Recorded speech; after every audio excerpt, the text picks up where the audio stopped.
The stolen ship moved slowly through the dark waters of Charleston Harbor. At the wheel stood Robert Smalls, wearing the captain's wide-brimmed straw hat and trying to look as calm as possible. But inside, his heart was pounding like a drum.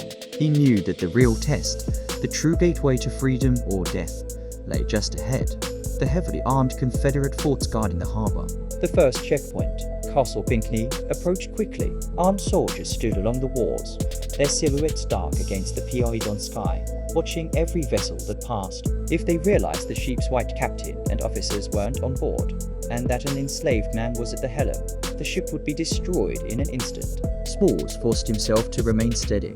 He stepped forward, mimicking the captain's distinct gait, and pulled the cord for the steam whistle, giving the familiar signal, 2 long blasts, followed by a short one. The soldiers looked down from the fort. For a moment that stretched into an eternity, everything went silent except for the gentle lapping of water against the hull.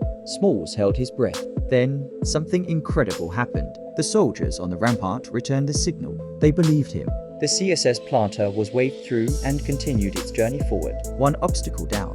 But the most dangerous was still ahead. Towering above the harbor entrance stood Fort Sumter, one of the most powerful and infamous forts in the entire Confederacy.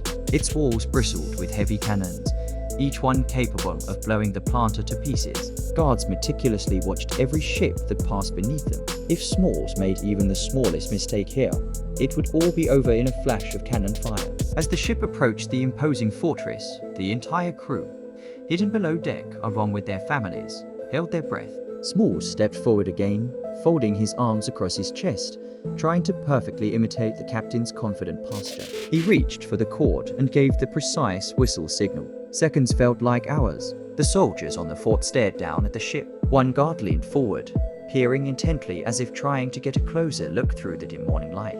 Smalls felt the sweat running down his back. Had they seen him? Had his disguise finally failed at the last moment? Then, suddenly, a watchman on the fort called out, "Pass the planter." The soldiers waved the ship through. The final barrier was gone.